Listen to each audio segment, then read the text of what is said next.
En avant pour être édifié sur Radio Matania. Voici la prédication. Matania Radio. Auditeurs de Radio Matania, je vous salue dans le beau et précieux nom du Seigneur Jésus-Christ. C'est le moment de la prédication et celle que vous allez entendre a pour titre La prière de Jésus. Pour texte de référence, celui de Luc, chapitre 22, du verset 39 au verset 46, Luc 22, 39 à 46. L'orateur, c'est le pasteur Claude Missini-Bazi, pasteur responsable de l'église protestante évangélique Matania à Corbeil, en France. C'est un message que je vous recommande vivement parce qu'il nous révèle l'exemple que constitue Jésus-Christ, un homme de prière. Il a compris que dans tout ce qu'il devait faire, il devait d'abord consulter son Père. Exemple à suivre. Que le Seigneur vous bénisse.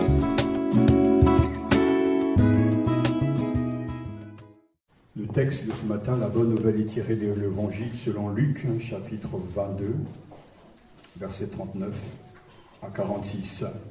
Luc, chapitre 22, versets 39 à 46.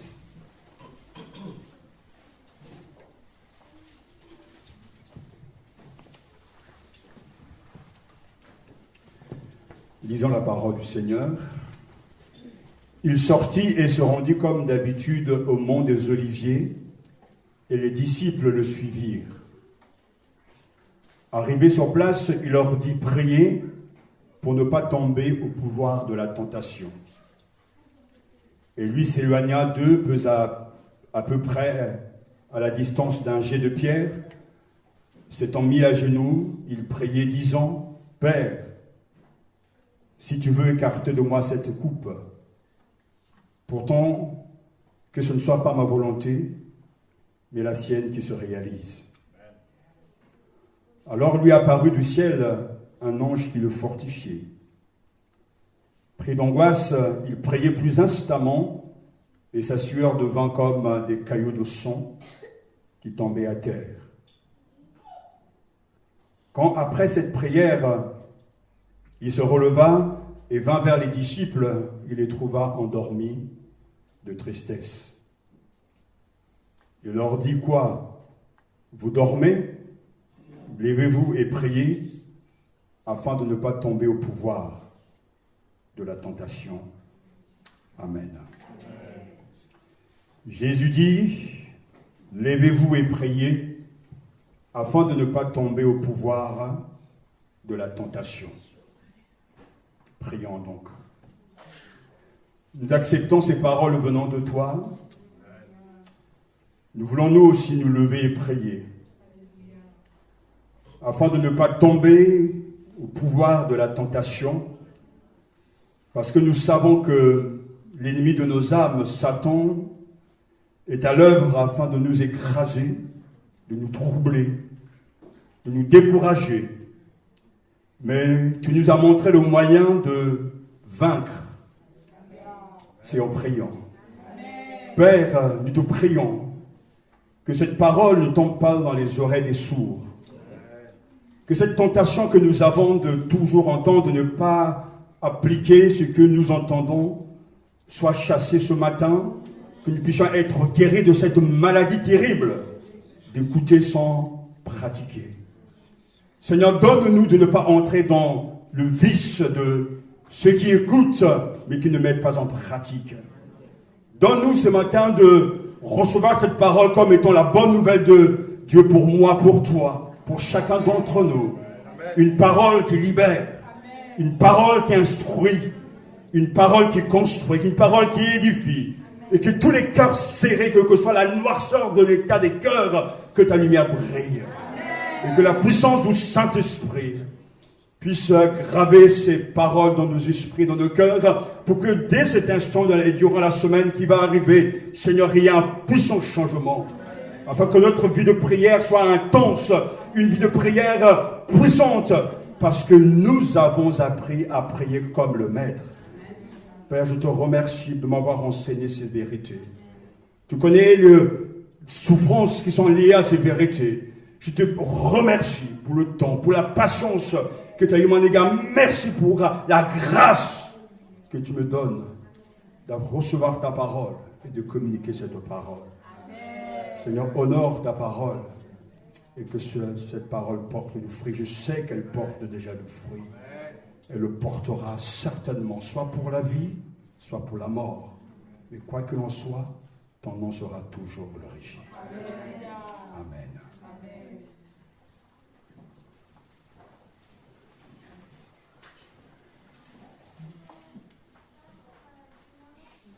Dans son évangile,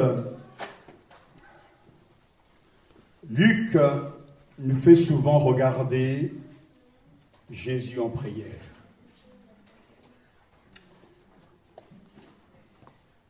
Le récit de la veillée à Gethsémani, où Jésus prie pour avoir la force d'affronter la crucifixion plutôt, est sans doute le texte le plus impressionnant, le plus puissant, le plus émouvant et le plus instructif sur la prière. Je crois vraiment que nous avons là une belle page, sans doute la plus belle page des Écritures. Nous sommes en train de chercher le vrai Jésus. Nous soupirons après lui.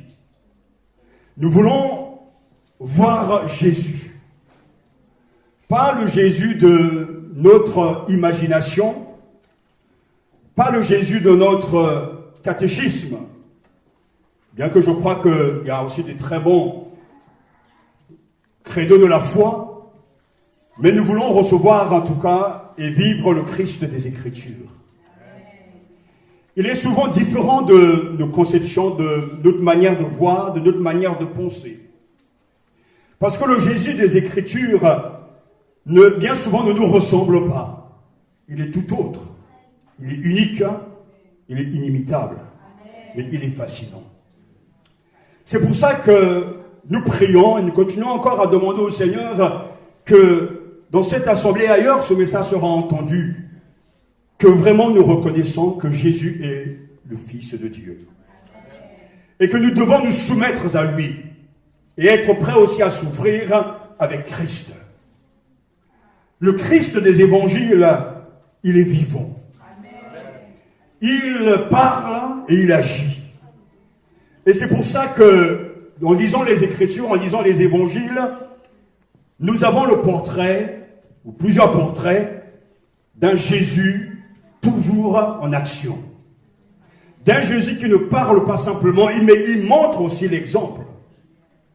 Et dans ce récit que nous avons, il est question pour nous de nous arrêter et de voir, d'entendre Jésus prier.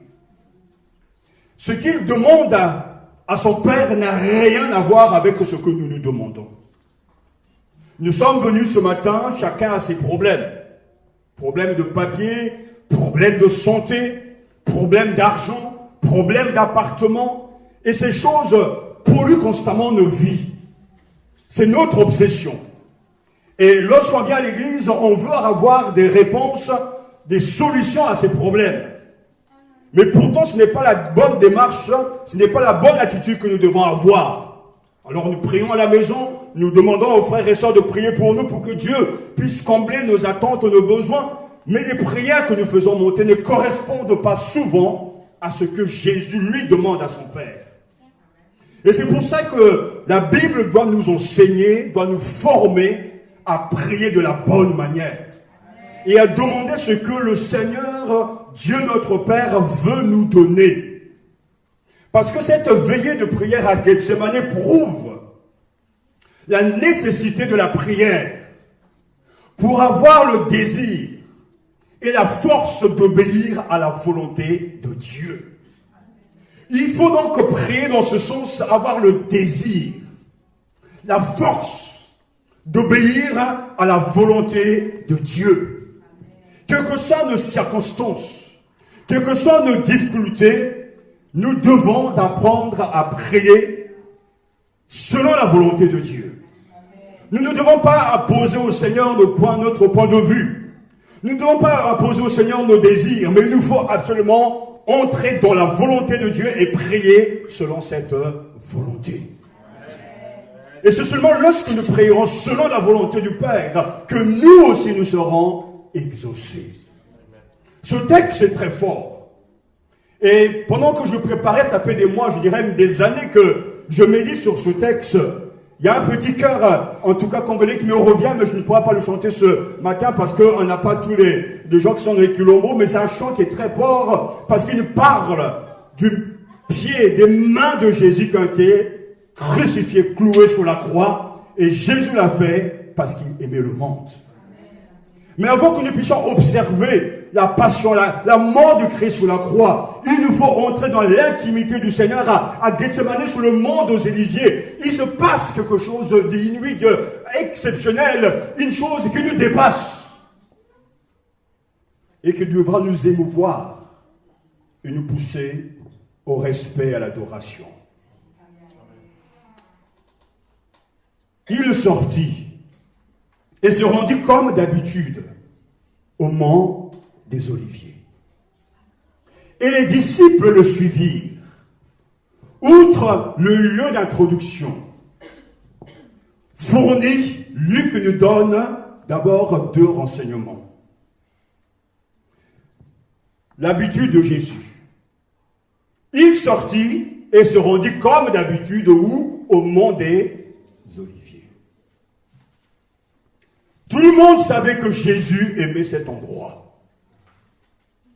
Et ce détail est très important parce que l'heure arrive où Jésus doit être livré au pouvoir politique et être crucifié, voire aussi le pouvoir religieux. Et on cherche à mettre la main sur lui. Seuls les disciples savent où on peut le trouver. D'où Judas, donc Judas qui savait où trouver le maître. Parce que plus loin dans le récit qui suit, dans la scène qui suit ce texte, Judas arrive avec les soldats, avec le chef religieux pour arrêter le Christ. Comment savait-il? Où avait-il appris à connaître l'endroit où se trouvait Jésus? Mais c'est normal, Judas fréquentait le Christ. Il connaissait les habitudes du Seigneur Jésus. Et c'est vrai que pour se faire berner, il faut quelqu'un de proche pour vous livrer, pour vous trahir. Il y a eu plusieurs présidents en Afrique à qui on a tenté un coup d'état des dictateurs, mais à chaque fois, il y a quelqu'un qui vendait la mèche. À la dernière seconde. Jésus se rendit comme d'habitude au mont des Oliviers, nous dit Luc. Et Luc nous dit également que les disciples le suivirent. Donc son groupe, ses adeptes, ses croyants engagés suivent le Seigneur et c'est tout à fait normal. Jésus est un maître, un rabbi, un enseignant. Et il y a des élèves, des disciples qui sont censés suivre leur maître.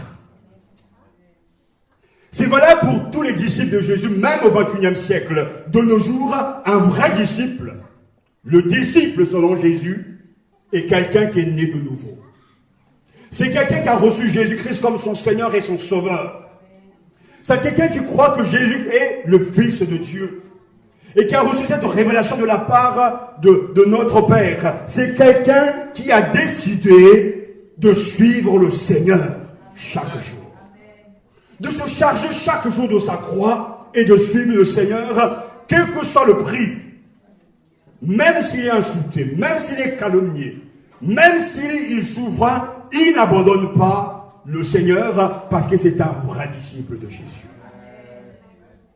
Et c'est vrai que dans le cercle des disciples, il y avait quelques disciples qui avaient le privilège d'aller avec le Seigneur, comme Jean-Jacques et Pierre. Mais là, le texte dit que les disciples le suivirent.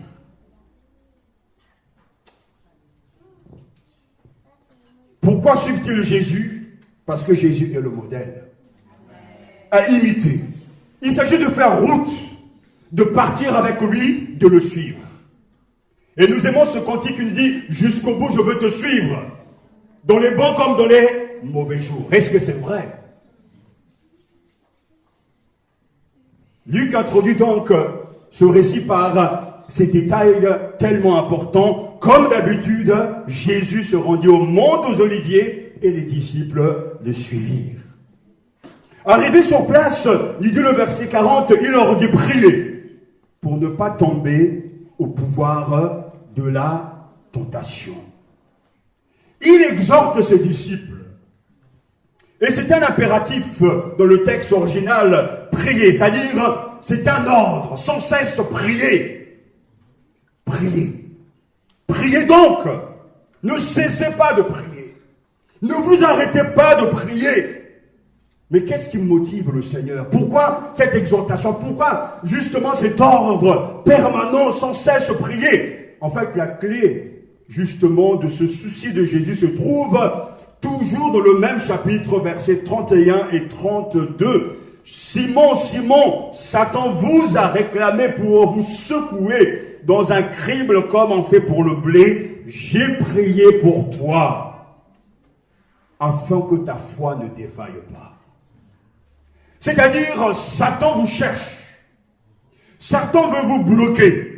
Mais Jésus prie pour Pierre afin que sa foi ne défaille point, afin qu'il ne succombe pas lors de la tentation. Et comprenez-moi bien, Jésus n'enlève pas l'épreuve, n'écarte pas l'épreuve, mais prie pour son serviteur afin qu'il soit ferme. Parce que quand l'épreuve sera là, il doit tenir ferme. Et il le dit lui-même, priez pour ne pas entrer en tentation. Le même Seigneur qui a enseigné ses disciples, dans le même livre, Luc chapitre 11 plutôt, il enseigne le Notre Père, il dira justement à ses disciples, va enseigner, quand vous priez, dites, Père, ne nous laisse pas entrer en tentation. Jésus est conscient qu'il y a des difficultés. Jésus est conscient qu'il y a des épreuves. Mais il montre que le chemin de la victoire, quelle que soit l'épreuve, c'est la prière. Personne ne peut s'en sortir s'il ne prie pas. Et quand Jésus dit à ses disciples, priez sans cesse, ce qu'il a vraiment des bonnes raisons de le faire, de le dire, et parce que lui-même est un prieur, un intercesseur. Parce que lorsque Satan teste la persévérance des croyants, la prière ardente donne seule la force de ne pas succomber au pouvoir du mal, de rester fidèle dans la crise éprouvante qu'on traverse. Luc qui nous donne également Actes des Apôtres, au chapitre 4 des Actes des Apôtres, on voit que Pierre et Jean ont été enfermés, ont été emprisonnés, mais quand ils sont sortis, ils vont se retrouver avec leurs frères pour prier. Ils vont demander à Dieu de leur donner le pouvoir de continuer à propager l'évangile. Et le lieu où ils étaient tremblants, ils furent remplis du Saint-Esprit. Parce qu'à l'heure de l'épreuve, on veut démissionner, on veut laisser tomber, on veut fuir. Mais ça, c'est ce qu'il ne faut jamais faire. Lors des épreuves, de la tentation, Jésus dit prier afin de ne pas succomber, afin de ne pas tomber, afin de ne pas renoncer. C'est la prière. Alléluia. Prier pour ne pas tomber au pouvoir de la tentation. Le terme qui est utilisé ici peut prendre plusieurs sens. On peut le traduire, comme il a été traduit ici, par tentation, mais également par épreuve. C'est-à-dire le test qui permet de connaître la vraie nature des gens ou des choses. C'est l'épreuve qui permet de connaître la force et la valeur d'un athlète. Ce mot aussi peut aussi vouloir dire aussi l'attirance au mal. Quand Jésus dit donc priez pour ne pas tomber, et dans la traduction que j'ai au pouvoir de la tentation, il est bien question d'une force irrésistible. Une puissance qui nous pousse à faire du mal, à mentir, à tricher, à dire du mal des gens, à haïr son prochain, à voler, à vivre dans des relations qui ne sont pas convenables. C'est un pouvoir de séduction. Mais le même mot veut dire aussi épreuve, dans le sens où on est éprouvé afin de reconnaître la valeur de la foi. Et dans ce sens, c'est un mot qui est intéressant et qui est bien utilisé parce que l'épreuve est une bonne chose, parce que l'épreuve nous permet de connaître la valeur de notre foi. Jésus dit prier pour ne pas tomber au pouvoir de la tentation. Mais là, il insiste sur le fait que cette tentation qui arrive sera pour vous l'occasion, sera une pierre d'achoppement pour vous, l'occasion donc de m'abandonner. Alors priez, quand les choses vont arriver, de ne pas tomber au pouvoir de la tentation. Ne nous fais pas entrer en tentation, dit le Seigneur, mais délivre-nous du mauvais ou délivre-nous du mal. Demandez donc à Dieu de nous délivrer, de nous préserver du mauvais. C'est alors demander de ne pas céder à son emprise, de ne pas succomber, ou en positif, de trouver la capacité et la force de résister au mal, comme l'exprime l'apôtre Paul dans 2 Thessaloniciens chapitre 3 verset 3. Le Seigneur est fidèle, il vous affermira et vous gardera du mauvais. Le Seigneur est fidèle, il vous affermira et vous gardera du mauvais. Dieu n'abandonne jamais ses enfants. Quelle que soit la force de l'épreuve, quelle que soit la puissance de l'épreuve, il est celui qui sait garder ses enfants. Parce qu'il est fidèle. Parce qu'il est passé lui-même par des situations difficiles sans commettre de péché. Il est donc capable et tout-puissant pour affermir et garder ses enfants du pouvoir de Satan. Et nous savons que Satan est à l'œuvre. Mais Jésus dira lui-même, il n'a aucun pouvoir sur moi, en moi, parce que nous ne lui appartenons pas. Priez donc, afin que le Père vous garde. Garde-nous de succomber à la tentation. Fais que nous n'entrions pas en tentation. Seigneur, il y a des difficultés, il y a des choses difficiles, mais garde-moi que mon cœur ne devienne pas si mauvais au point de vouloir me venger, de tout détruire. Garde-moi cette envie que j'ai de voir mon prochain humilié, écrasé. Garde-moi de cette envie que j'ai d'abandonner la prière, d'abandonner l'église. Garde-moi, Seigneur, de succomber, d'abandonner, de faire semblant d'être dedans, mais de ne pas être dedans.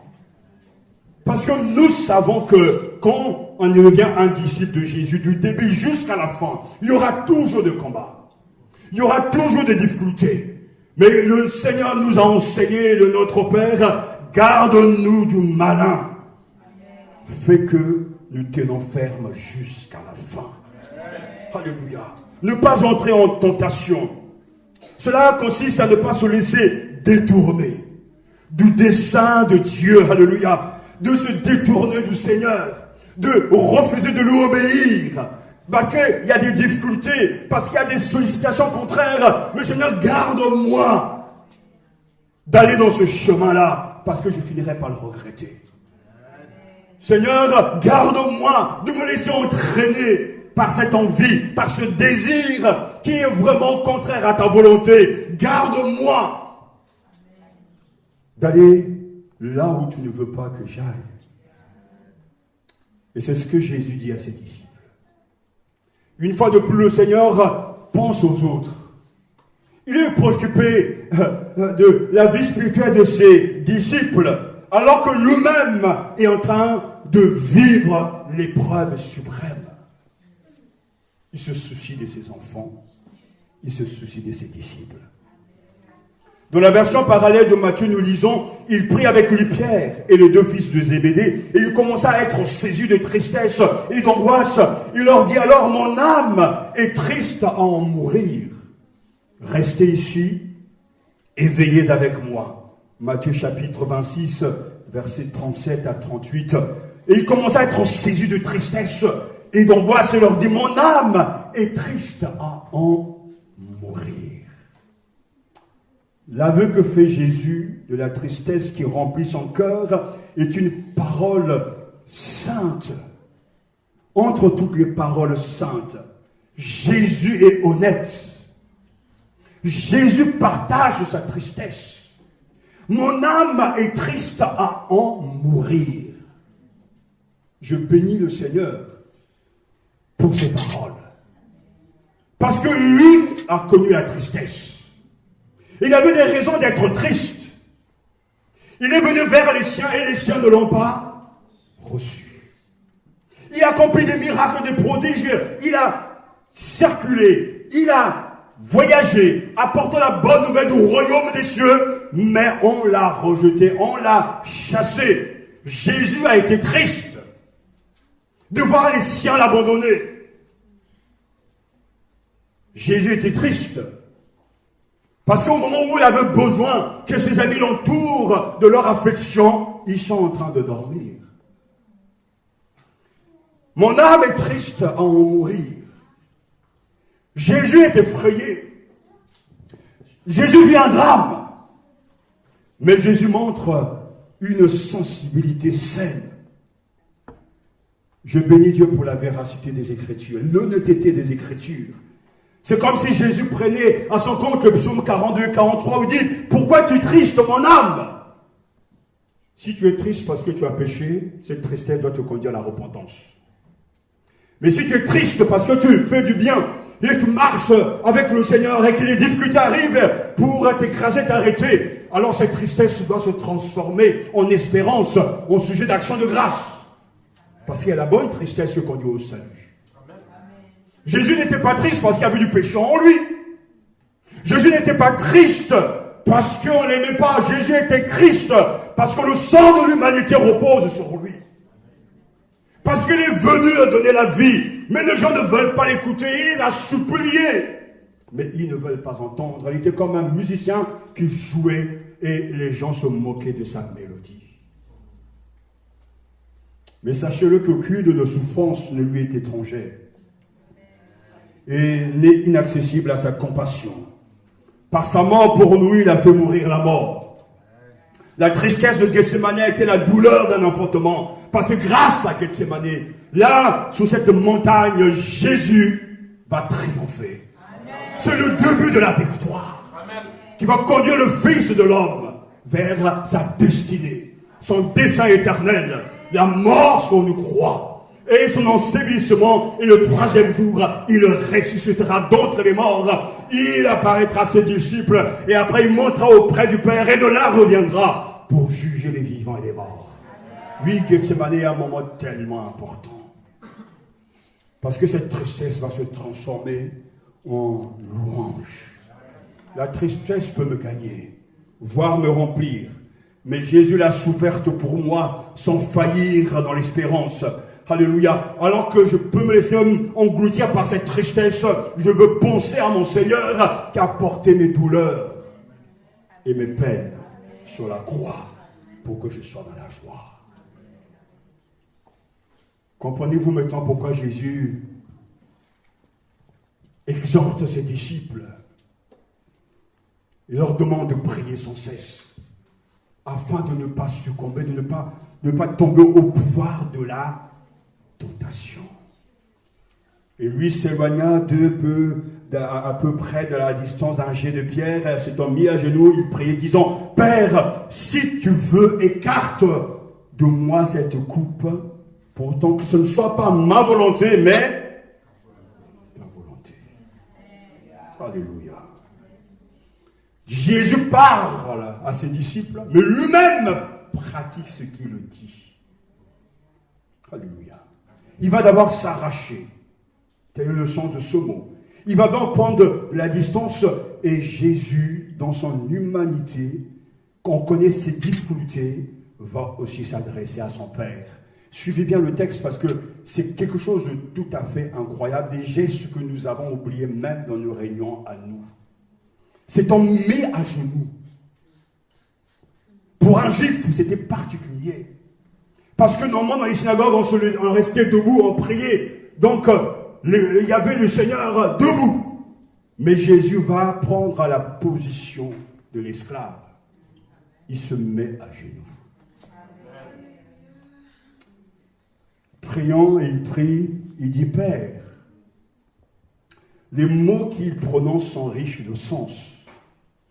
Ayant fléchi les genoux, le Seigneur invoque Dieu en le nommant Père. En araméen, Abba, Papa. Nous avons là Jésus le croyant qui parle de son Dieu. Il ne l'appelle pas Dieu de manière générale, mais il dit Abba, Père, Papa. Il jouit d'une relation unique. Il est dans la présence de son Père. Et tous ceux qui sont pères, les parents connaissent la puissance des mots.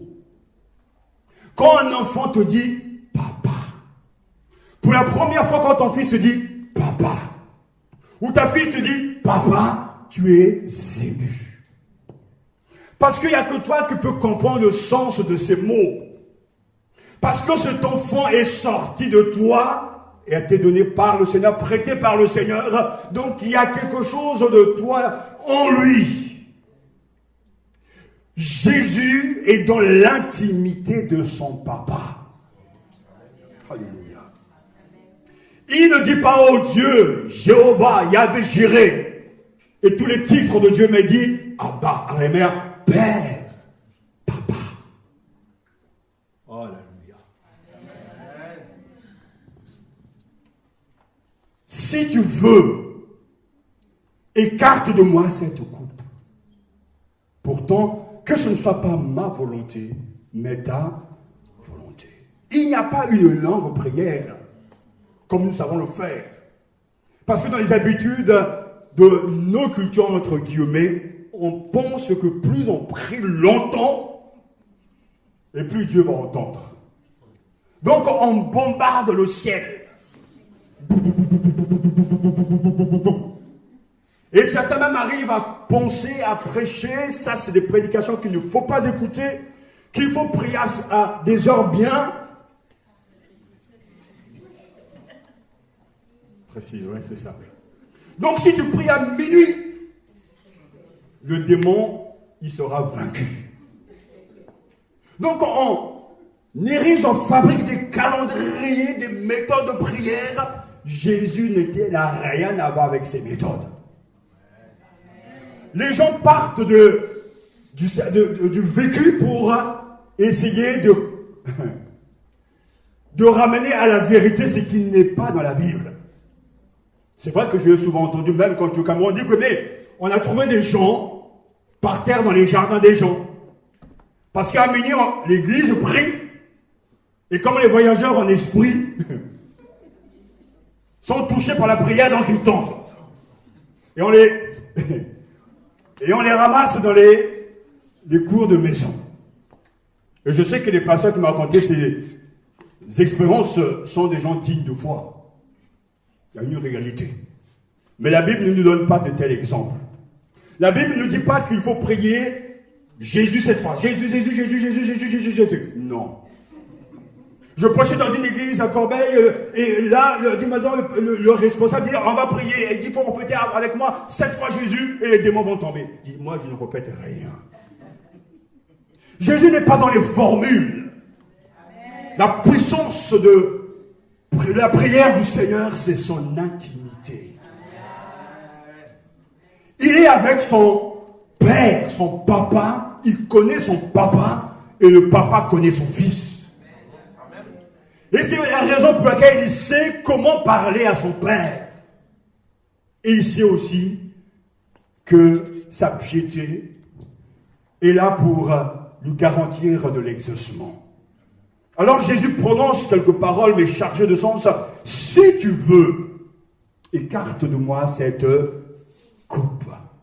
Alléluia. L'homme Jésus qui prie demande à son Père d'écarter la coupe de difficulté, la coupe de souffrance.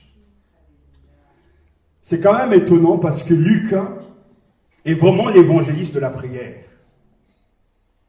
Parce que plusieurs fois, il nous permet de regarder Jésus prier. Et Jésus a passé sa vie à prier son Père. Lorsque il va être baptisé, Luc chapitre 3, verset 21, Jésus va prier. Et le ciel va s'ouvrir. Et la colombe va descendre sur lui. Au moment où Jésus va choisir les 12, Luc chapitre 6, verset 12, Jésus va encore prier avant de les choisir. Avant justement que Pierre proclame que Jésus est le Fils de Dieu, Luc chapitre 9, verset 18, Jésus est en train de prier. Et là même sous la montagne de la transfiguration, où sa gloire éclate, Luc chapitre 2, verset 28, Jésus encore est en train de prier. Et une fois encore, avant d'enseigner le Notre Père, le Pater, Luc chapitre 11, Jésus est en train de prier. Jésus est un homme de prière. Donc tout ce qu'il a à faire, les décisions qu'il doit prendre, il doit consulter son papa. Il doit recevoir le conseil de son père. Il ne fait rien sans d'abord s'adresser à son père. Mais vous et moi, nous ne sommes pas Jésus. Nous ne sommes pas uniques. Et lorsque nous prions, nous avons besoin de connaître la parole du Seigneur, de comprendre la volonté de Dieu selon les Écritures. Et pour comprendre cette volonté de Dieu selon les Écritures, il faut être enseigné. Et lorsqu'on a enseigné, on reçoit des principes. Et ces principes, on les applique à la vie de prière. Et c'est ainsi que le Seigneur peut nous répondre. Si quelqu'un ici ce matin ou ailleurs, ceux qui écoutent ce message vont dire « Dieu me parle à moi », tu mens. Dieu aujourd'hui te parle de manière indirecte. Il ne t'envoie pas un ange. Il ne te donne pas des visions. Mais il t'envoie des messagers qui parlent en son nom. Et ça a toujours été comme ça depuis que le Seigneur a mis en place l'Église. Parce qu'il y a tellement de fausses doctrines. Des gens qui pensent être tellement, disent voilà, je suis indépendant. Je n'ai pas besoin des gens, je n'ai pas besoin de l'Église. Chez moi, je lis ma Bible, chez moi, Mais tu peux lire ta Bible et la comprendre, je bénis Dieu parce qu'il donne l'intelligence de comprendre cette Bible, mais tu ne pourras jamais tout comprendre. Parce que l'Église et ceux que Dieu a qualifiés à donner un ministère sont là pour t'équiper, pour te former, à comprendre ce que Dieu dit. Et je bénis Dieu parce que c'est la structure et la méthode du Seigneur. Alléluia. Le Seigneur s'adresse à son Père et dit, si tu veux, il s'en remet à sa décision, de manière plus nette que chez Matthieu. Oui, écarte, éloigne de moi cette coupe de douleur. Jésus n'est pas habité d'un désir de mort. Il ne se suicide pas. Il ne veut pas y aller là. Il est totalement conscient. Il sait que ce n'est pas facile. Il parle de cette coupe de douleur. Et dans la Bible, la coupe est l'image de la destinée de l'homme, de sa condition. C'est pour ça que dans le livre des psaumes, psaume 16, verset 5, il est écrit « L'Éternel, c'est toi qui es ma part, et la coupe où je bois, c'est toi qui m'assures mon lot. » Et Jésus est conscient que cette coupe est une coupe de douleur, de souffrance. Une véritable souffrance. Mais la coupe que Jésus doit boire ce soir-là, c'est la coupe qui déborde de cruauté. Lui qui n'a rien fait est la cible des responsables, des faux croyants. Lui qui n'a fait que du bien est l'objet de calomnie, de rejet et de haine. Mais c'est pour tes péchés et c'est pour mes péchés que Jésus est là. Père, épargne-moi cette immense souffrance. Jésus ne fait rien, écoutez-moi bien, pour échapper à la condition humaine. Jésus ne fait rien pour se soustraire au danger qui le menace. Jésus ne fait rien pour se détourner de l'ombre de mort qui se profile. Jésus ne s'évade pas. Jésus ne fuit pas. Il va jusqu'aux limites, jusqu'à la faiblesse, jusqu'aux souffrances. Parce que Jésus aime le monde. Il aurait pu demander une légion d'anges de venir à son secours. Il est Dieu. Mais Jésus ne veut pas utiliser ses moyens, son pouvoir. Mais il est conscient que ce n'est pas facile. Et rappelez-vous que quand il a été tenté dans le désert, dans Luc chapitre 4, Satan qui avait épuisé toute tentation s'éloigna jusqu'au moment favorable. Nous dit le texte du chapitre 4, verset 13. Donc, le moment favorable, c'est l'instant où Jésus est en train de lutter à Gethsémane. Où Jésus affronte la tentation. La coupe qui se présente à Jésus, celle de l'agonie de la mort, elle est imbuvable. Mais Jésus l'accepte. Pourquoi? Et si vraiment ces paroles pénètrent ton cœur, tu seras différent en sortant de ce lieu. Parce que il y a quelque chose qui nous dépasse. Pourquoi tu le fais, Seigneur? Tu le fais pour des traîtres, des hypocrites, des menteurs, des pécheurs. Et la réponse de Dieu est simple. J'aime l'humanité. Je veux sauver les hommes.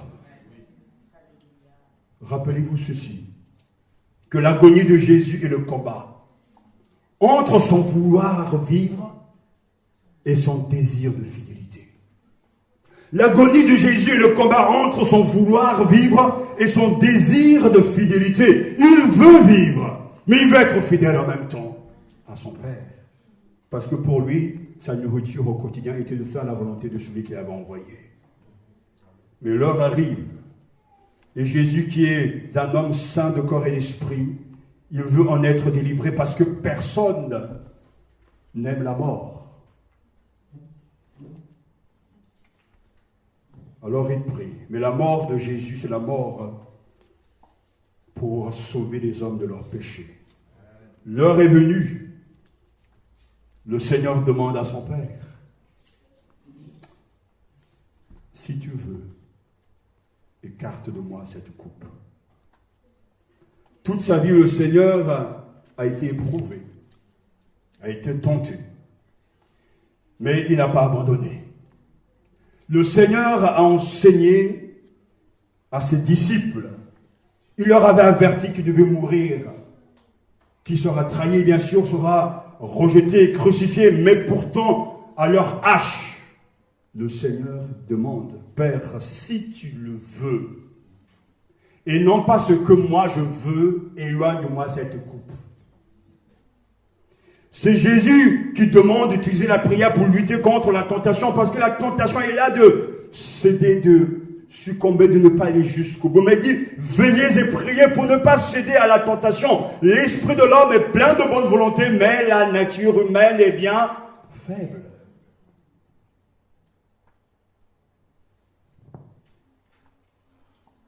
Alléluia. Matthieu chapitre 26, verset 41, nous dit, veillez et priez. Pour ne pas céder à la tentation, car l'esprit de l'homme est plein de bonne volonté, mais la nature humaine est bien faible. Mais Jésus lui garde-nous de céder à la tentation, si tu le veux. Si tu le veux. Cependant que non ma volonté, mais ta volonté. Ne fais pas ce que je veux, mais fais ce que tu veux. Non pas selon le désir de mon cœur, mais selon le désir de ton cœur. Voilà ce que Jésus dit à son papa. Lorsque nous comprenons cette vérité, nous acceptons la souveraineté de Dieu. Que nous perdons approche, que nous soyons malades dans des conditions difficiles, c'est pas ce que nous voulons qui doit passer et dominer, mais c'est la volonté du Père. C'est lui qui a le pouvoir de prendre, de donner. Celui qui a le pouvoir d'ouvrir une porte. Celui qui a le pouvoir de créer un espace de vie. C'est lui qui est le propriétaire de tout. C'est lui qui doit décider. C'est lui qui doit ordonner. C'est lui qui doit donner l'autorisation. Et c'est lui qui doit décider de tout. Non pas ce que je veux, mais ce que toi tu veux. Non pas ce que je veux, mais ce que tu veux. Non pas sur le désir de mon cœur, mais sur le désir de ton cœur. Il y a des gens qui suivent toujours leurs désirs. Moi, je veux. Seigneur, je veux un enfant, je veux un mariage, je veux tel emploi, je veux vivre dans cette ville, je veux faire ceci, je veux faire cela. Mais toi, qui es qui? Toi et moi, nous sommes rien. C'est le Père qui doit décider. Et c'est pour ça que très tôt, il faut enseigner aux enfants, il faut enseigner aux parents, les enfants que Dieu nous donne. Tout ce que Dieu nous donne ne vient pas de nous. Ce ne sont que des prêts. Et quand le maître souverain décide, alors tout le monde doit peut-être pleurer, mais dire Seigneur, que ta volonté soit faite. Qui a le pouvoir sur moi? Qui a le pouvoir sur toi? C'est le Seigneur. Qui est capable de te donner la richesse? C'est le Seigneur. Tu peux travailler de midi du matin au soir plutôt, mais tu ne seras pas plus riche. C'est Dieu qui est dans la richesse. Celui qui a le pouvoir d'élargir. Tu peux prier pour avoir un enfant, tu n'auras pas. Celui qui décide. Il faut cesser d'imposer à Dieu ses désirs.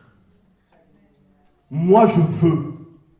Si je devais suivre mes désirs, mais il y en a tellement, chacun ses désirs. J'aimerais bien avoir une grande maison, un étage, un jardin. J'aimerais partir aux États-Unis tous les ans. Et en Afrique, on a tellement de désirs. J'aimerais voir toute ma famille auprès de moi. J'aimerais que mon père soit encore vivant, mais on a tellement de désirs. Alors que j'ai perdu mon père très jeune. Mais j'aimerais avoir ma mère à côté de moi. Allez, ça fait des années, pratiquement dans toute ma vie, je n'ai vu qu'un tiers du temps que je devais passer avec ma maman. J'aurais voulu qu'elle soit toujours là. On a plein de désirs. Mais comme disait mon oncle et ma mère, mais Dieu t'a bloqué en France parce que c'est là qu'il t'a envoyé pour prêcher l'évangile. Mais des fois, on a envie de se faire violence. Je dis, mais je n'ai pas envie de rester là. Je n'ai pas envie de voir les mêmes têtes. Je n'ai pas envie de vivre cela. Je veux être aux États-Unis, dans des églises, des méga churches en train de prêcher, en train de louer le Seigneur avec du vrai gospel. Une chorale à ne plus en finir. Mais tout le monde a des désirs. Mais ne prenons pas nos désirs pour des réalités. C'est que toi tu veux, Seigneur. Oui, Seigneur, je veux avoir la meilleure voix pour chanter. Je veux être prédicateur. Aujourd'hui, tu vas entendre le prédicateur, je vais être prédicateur. Demain, tu vas entendre le chanteur chrétien, je vais être chanteur. Demain, tu vas avoir un pilote d'hélicoptère, tu veux être pilote. Tu veux tout. Mais Jésus dit non, pas ce que je veux, mais ce que tu veux. Écoutez-moi, parce que c'est vraiment important. Ça peut on a le droit de se rire, j'aime bien. Jésus pouvait être très riche, mais il a décidé d'être pauvre. Jésus pouvait avoir tous les vêtements qu'il voulait, mais il a décidé d'être humble. Il a choisi la vie d'un paysan parce qu'il s'appelle Jésus de Nazareth. Et Nazareth est un village. Jésus est un villageois. Ce n'est pas un docteur selon les normes de son temps. C'est un enseignant, un itinérant. Quelque chose de bon peut-il venir de Nazareth. Mais finalement, pour dire, on dénigre cette ville, mais c'est quelle ville? C'est la ville qui est la loi de Boko. Vous les campagnes, quoi. Loin là-bas. En fait, une ville que vous ne connaissez pas, c'est pour vous provoquer. Vous ne connaissez pas, Boko c'est chez nous. Mais c'est une belle ville quand même. C'est le plus beau pays de toute façon. Alléluia.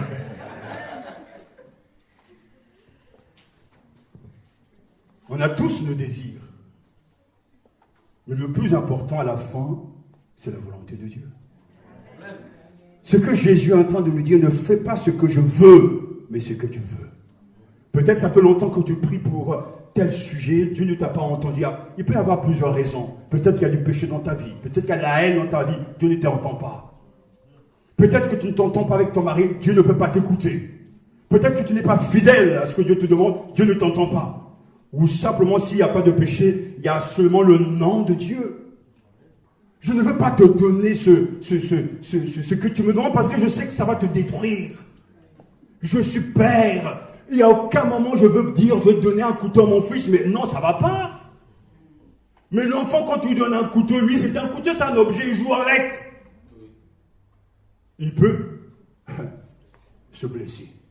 Mais nous sommes conscients en tant que parents que ce n'est pas une bonne chose pour l'enfant. Dieu, notre Père, sait ce qui est bon pour nous. Donc, au lieu de bouder, de s'énerver constamment, parce qu'il y a des gens très nerveux dans les églises, nerveux contre Dieu, nerveux à l'égard de ceux qui avancent, il faut rester calme. Regarde ton problème avec ton Seigneur. Est-ce que tu demandes ce que toi tu veux, t'imposes ta loi? Seigneur, j'insiste. Comme vous voyez, avec les puzzles, je ne sais pas si vous avez joué au puzzle, vous avez plusieurs pièces qu'il faut remettre en ordre. Mais il y a des gens, quand ils n'arrivent pas à mettre les pièces en ordre, qu'est-ce qu'ils font? Ils prennent la colle, ils forcent. Ils forcent, absolument, il faut que la pièce entre dans le cadre. Des fois même, doit prendre le marteau. Le problème, c'est qu'on n'est pas conscient qu'on est tellement têtu, on veut absolument que Dieu fasse comme nous voulons. Et puis au moment où Dieu n'agit pas comme on le veut, il dit, bon, finalement, le Dieu là, c'est n'importe quoi. Je quitte l'église, je m'en vais dans le monde parce qu'on voit que dans le monde ils réussissent. Bah oui, ils réussissent parce que Satan est avec eux. Mais à la fin, ils vont aller en enfer. Non pas ce que je veux, mais ce que tu veux, Seigneur. C'est pour ça qu'il y a cette vérité que tu dois garder. Tout est possible selon Dieu. Mais tout ne se réalise pas selon l'homme. Tout est possible selon Dieu, mais tout ne se réalise pas selon l'homme. Alléluia. Et même Paul avait appris cette grande leçon lorsqu'il traverse ce moment difficile avec cette écharpe dans sa chair. Dans 2 Corinthiens chapitre 12, il prie, oh Seigneur, enlève de moi cette écharpe. Et à 3 reprises il prie, comme le Seigneur prie aussi 3 fois, et Dieu lui donne la réponse, dit, ma grâce te suffit. Alors, qu'est-ce qui se passe? Il a été exaucé dans le non-exaucement. Dieu n'a pas suivi le désir de Paul d'enlever l'écharpe, mais il a donné sa grâce. Alléluia. Donc, tout est possible selon Dieu, mais tout ne se réalise pas selon l'homme. Non pas ce que je veux, mais ce que toi tu veux. Et Paul avait compris, mais ta grâce me suffit. Il a encore l'écharpe dans sa chair, mais ma grâce te suffit. Et le Seigneur sait bien le faire, les choses. Deux fois, il peut nous délivrer totalement, mais deux fois, le problème est là, mais sa grâce, sa présence nous suffit. Amen. Alléluia. Une présence qui rend heureux de toute réponse. Et c'est sûr que Paul a dû copier son maître, oui, à 3 reprises après, enlève de moi cette écharpe. Seigneur, fais ceci pour moi. Seigneur, fais cela pour moi, etc. Mais le Seigneur t'a répondu depuis longtemps, ma grâce te suffit. Accepte ta situation et vis.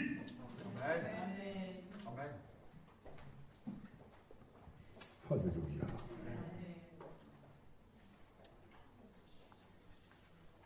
J'ai dit que nous devons prier pour que Dieu nous donne le désir, la force d'obéir à Dieu, de faire ce qui est juste. Parce que bien souvent, nous sommes en train de demander à Dieu de nous révéler sa volonté. Mais la Bible nous a déjà révélé la volonté de Dieu. Il y a plusieurs passages qui nous parlent très clairement. Par exemple, dans 1 Timothée chapitre 2, versets 1 à 4, la Bible est très claire. Dieu veut que tous les hommes soient sauvés. Et c'est la raison pour laquelle il dit de prier, de dresser à Dieu des requêtes, des supplications et des actions de grâce pour tous les hommes, pour tous les rois, parce que Dieu veut que tous les hommes soient sauvés.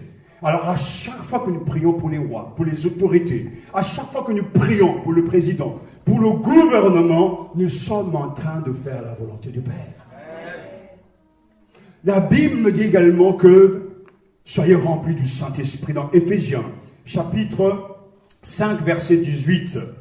À partir du verset 17, ne soyez donc pas sans intelligence, mais comprenez quelle est la volonté du Seigneur. Ne vous enivrez pas de vin, il mène à la débauche. Au contraire, soyez remplis par l'Esprit. Et il poursuit, entretenez-vous par des cantiques. Et à chaque fois qu'un chrétien est rempli du Saint-Esprit, il entre dans la volonté de Dieu. Et comment reconnaît un homme rempli du Saint-Esprit, une femme? Il a une bouche qui glorifie Dieu. Parlez-vous par des cantiques, des hymnes et des chants spirituels. Chantez et célébrez le Seigneur de tout votre cœur. Quelqu'un qui rend grâce toujours pour tout, au nom de notre Seigneur Jésus-Christ, à celui qui est Dieu le Père, à celui qui est soumis. C'est la preuve qu'il est rempli du Saint-Esprit. Si vous rencontrez quelqu'un qui vous dit qu'il est chrétien, il a une mauvaise bouche, il parle, il détruit, il ment. S'il ne sait pas ce qu'est la louange, il ment. S'il ne sait pas ce qu'est la soumission, il ment. Parce que les preuves de la plénitude de l'Esprit Saint Ne soyez pas dans son intelligence, mais comprenez quelle est la volonté du Seigneur. Ne vous énivrez pas de vin, ne soyez pas ivres, mais soyez remplis du Saint-Esprit. Et il donne l'épreuve de celui qui est rempli du Saint-Esprit. Alléluia.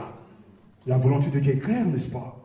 La volonté de Dieu est claire concernant son corps dans 1 Thessaloniciens chapitre 4 verset 3. La volonté de Dieu, c'est votre consécration. Abstenez-vous de l'inconduite sexuelle. Car ce n'est pas pour l'impureté que Dieu nous a appelés, mais dans la consécration. La volonté de Dieu, c'est que tu sois pur dans ton corps. Toute relation sexuelle hors mariage, toute vie sexuelle débordante hors mariage, Dieu n'est pas pour ces choses. Ceux qui vivent en concubinage, Dieu n'est pas pour ces choses. La volonté de Dieu, c'est votre sanctification. Amen. Abstenez-vous de l'inconduite sexuelle. Est-ce que c'est pas clair la volonté de Dieu? Et 1 Pierre chapitre 2 versets 13 à 15, le Seigneur nous dit encore: à cause du Seigneur, soyez soumis à toute institution humaine, au roi qui est souverain, comme aux gouverneurs qui sont envoyés par lui pour faire justice contre ceux qui font le mal, mais pour louer ceux qui font le bien. La volonté de Dieu, en effet, c'est qu'en faisant le bien, vous réduisiez au silence l'ignorance des gens déraisonnables. À chaque fois qu'un chrétien est soumis aux autorités, aussi bien civiles que dans l'église, il fait la volonté de Dieu. Amen. Si vous trouvez des insoumis, sachez-le que vous avez la preuve qu'ils ne sont pas chrétiens. Dieu veut notre soumission.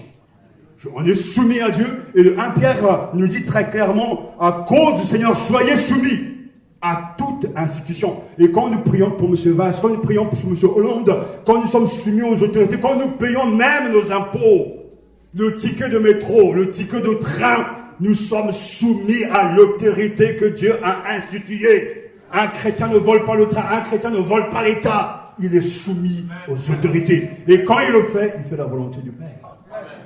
Donc en fait, tu devras avoir même un débordement de louange quand tu envoies ton chèque aux impôts. Ou ton prélèvement. Automatique, c'est plus facile. Et enfin, la volonté de Dieu est claire. Quand quelqu'un me demande: mais pasteur, mais quelle est la volonté de Dieu pour ma vie? Écoute, il y a un texte que tu dois apprendre par cœur. C'est 1 Thessaloniciens chapitre 5, verset 16 à 18. Réjouissez-vous toujours. Amen. Priez continuellement. Amen. Rendez grâce en toutes circonstances. Telle est à votre égard la volonté de Dieu en Jésus-Christ. Est-ce que c'est pas clair? Réjouissez-vous toujours. Oh, mais j'ai des problèmes. Réjouissez-vous toujours. Priez continuellement. Mais j'ai des soucis. Priez continuellement. J'ai des difficultés. Rendez grâce en toutes circonstances. Amen. Telle est à votre égard la volonté de Dieu en Jésus-Christ. Et je peux vous dire que si nous pratiquons déjà ces choses, la volonté de Dieu pour nous sera tellement claire et limpide. Pourquoi Dieu va-t-il te révéler sa volonté dans une situation particulière alors que ce que tu sais de lui, tu ne le fais pas déjà? Non pas ce que je veux, mais ce que toi tu veux. Alléluia. Jésus a prié et sa prière était dans la volonté de son Père. Et c'est pour ça que la Bible nous dit, verset 43, alors lui apparut du ciel un ange qui le fortifiait. Il se fit voir un ange qui le fortifiait. Quant à l'ange, il n'est pas seulement un consolateur, mais littéralement celui qui donne de la force, qui conforte. Autrement dit, Jésus reçoit de l'aide, de la force de son Père. Face à la tentation, l'ange de l'Éternel vient pour le fortifier. Ah, mon Seigneur. Il n'enlève pas la difficulté. Il n'enlève pas l'épreuve. Mais il donne la capacité de tenir ferme, de résister. Amen. Il est fortifié grâce à la présence et la venue de l'ange du Seigneur. Un ange s'approche. Mais il ne vient pas soulever Jésus de terre pour le faire échapper au danger, non, ni le soustraire aux mains armées qui s'apprêtent à le saisir, non, l'ange ne vient pas éloigner de Jésus la coupe, il vient le conforter, lui donner la force de tenir. Et je peux vous dire devant le Seigneur que ça, je le reçois à maintes reprises. Parce que plusieurs fois, la tentation de laisser tomber, la tentation d'abandonner, la tentation, je ne sais pas, de faire autre chose. Mais à chaque fois, Dieu a une parole. Dieu a un cantique. Je me souviens de cette nuit où je reçois un cantique que j'avais chanté quand j'étais tout petit. Mais le cantique était chanté par une armée d'anges que je ne voyais pas. Mais il résonnait. Et dans ce cantique, il y avait plusieurs couplets qui étaient dirigés, centrés sur ce que je vivais. Dieu est capable de fortifier. Il le fait. Et il le fait de manière surnaturelle. De fois même, la parole vient de quelqu'un. Comme cette semaine, une sœur qui n'est pas là, mais qui nous appelait et dit, pasteur, je viens parce que je veux vraiment t'encourager. Sachez que je prie pour vous. Je prie pour toi, pour ton épouse.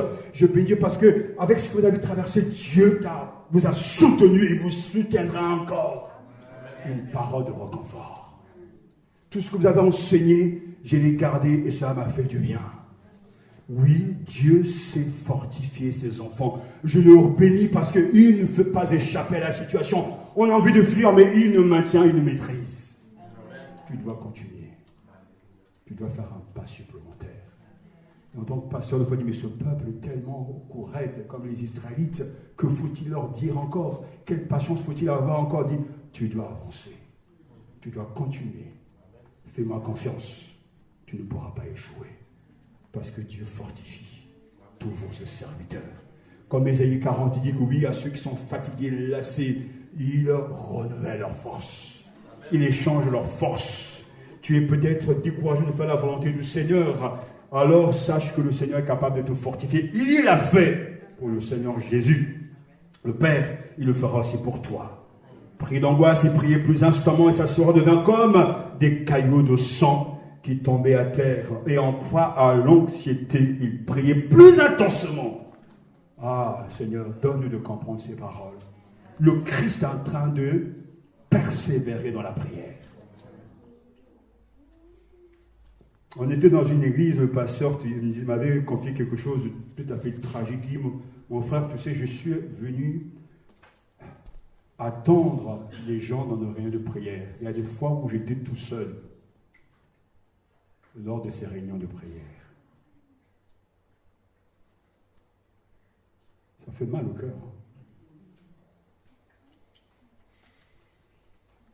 Et nous avons nous aussi le souvenir que lors des réunions de prière, ce n'est pas la majorité qui sont là.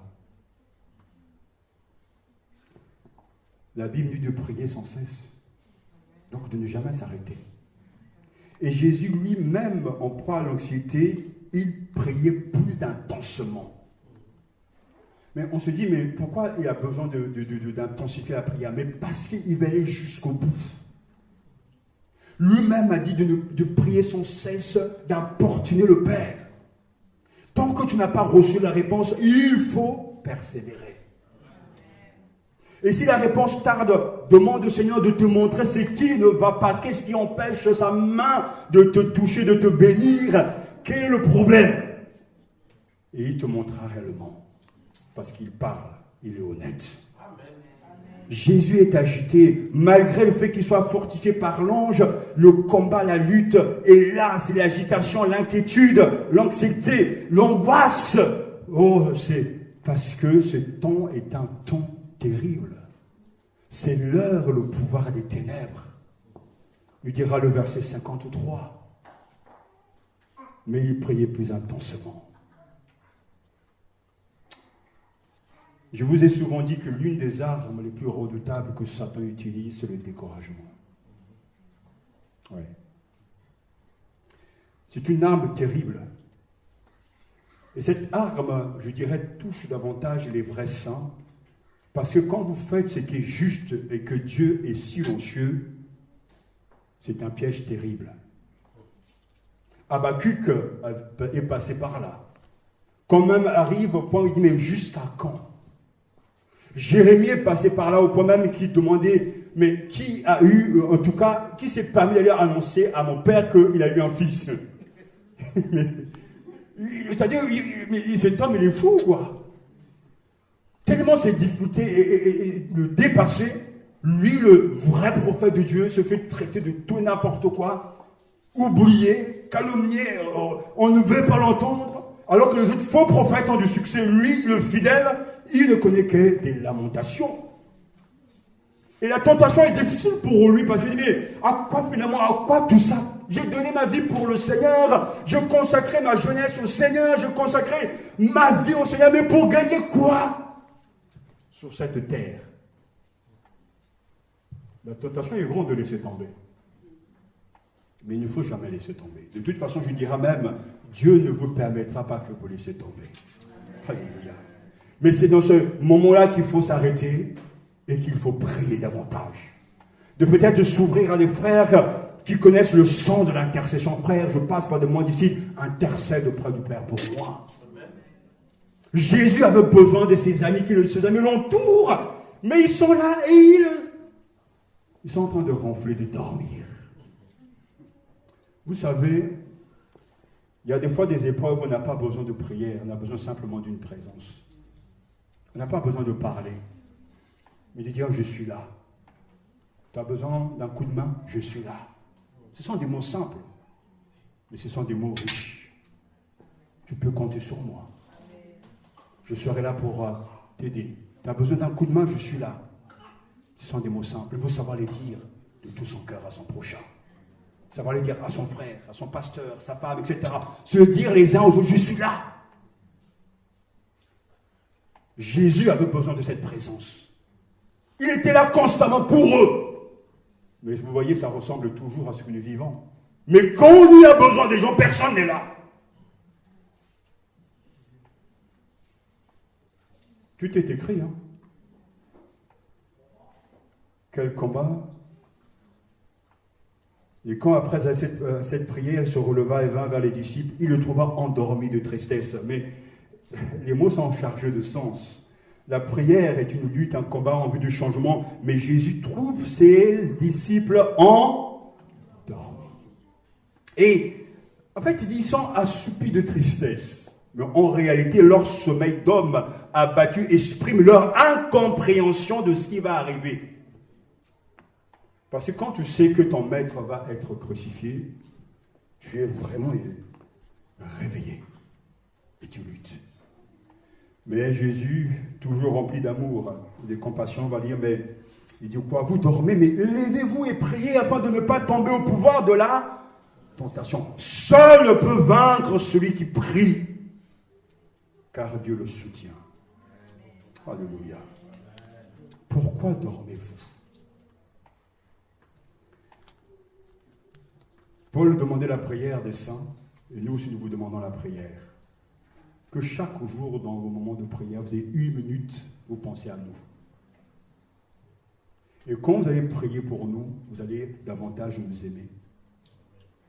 Et vous allez davantage collaborer avec nous. Parce que ce que j'ai appris, c'est que la prière change celui qui prie.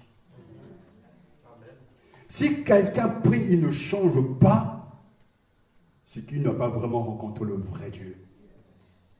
Ma mère souvent me disait qu'il y a des gens, c'est une expression chez nous, ils ont du piment dans leur cœur. C'est-à-dire que ça chauffe. Pour faire ceci, pour faire cela, pour faire du mal, pour chercher des problèmes, il n'y en a pas. Mais même s'il y a du piment dans ton cœur, tu vas dans la présence de Dieu, Seigneur. Toi qui aimes l'Église, tu es mort pour l'Église, je prie pour l'Église, pour ses responsables, pour mes frères et sœurs. Alors Dieu va te changer vraiment. Amen. Parce que la prière change les gens. Jacob était un menteur, un vrai tricheur. Mais Genèse 32 dit quand il est rentré dans la présence de Dieu, il est ressorti avec un autre nom. Tu ne seras plus appelé Jacob, le tricheur, mais tu seras appelé Israël, l'élu de Dieu. Paul entre dans la présence du Seigneur, enlève cette charge de même à grâce, te suffit. Jésus entre dans la présence de son Père et il ressort, il se lève. L'heure est arrivée, Judas arrive. Maintenant dit, l'heure des ténèbres est là. Tu me cherches, Judas, me voici.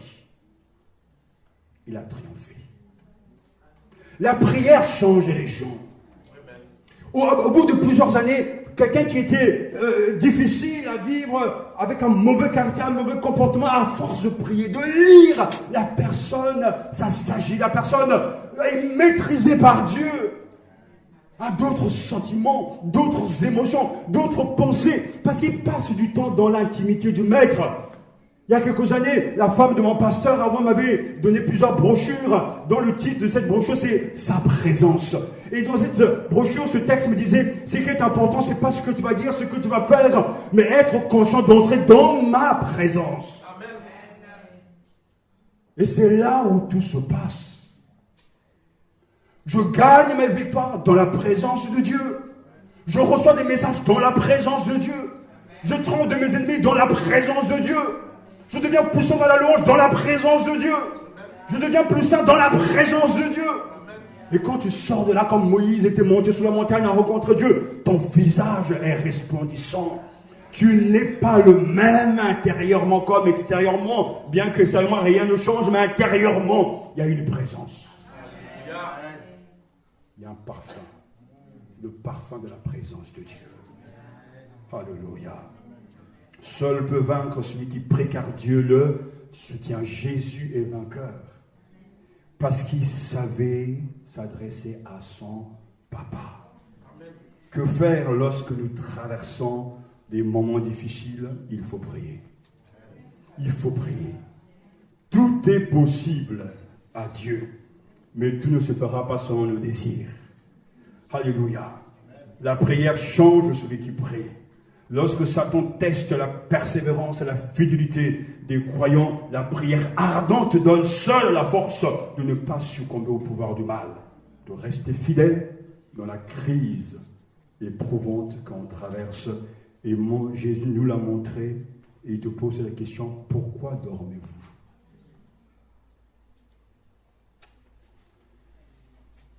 Jésus a fait face à la tentation. Lui qui a utilisé son pouvoir pour chasser les démons, guérir des malades. Mais là, il nous montre que l'arme absolue, c'est la prière. Il s'est soumis. Il a tout dit à son Père. Le Père l'a exaucé. Il a pu se livrer à ceux qui venaient le chercher. Il a été crucifié, enseveli. Il est ressuscité. Il est monté au ciel. Il a répandu le Saint-Esprit. L'Esprit continue à travailler, à nous rappeler ces choses, en attendant que le roi revienne pour chercher son Église et pour juger les vivants et les morts. À Gethsémani, le Maître a changé le cours de l'histoire. Non pas ce que je veux, mais ce que toi tu veux. Non pas mon désir, mais ton désir. Oh, Yahvé! Non pas mon désir, mais ton désir. Ce que toi tu veux. Seigneur, si tu veux la souffrance pour moi, si c'est le chemin que tu as tracé pour moi, le chemin de la solitude, je l'accepte. Si c'est le chemin d'une petite église, je l'accepte. Si c'est le chemin de la proclamation de l'évangile dans un pays étranger, je l'accepte. Seigneur, non pas mon désir, mais ton désir. Prions le Seigneur.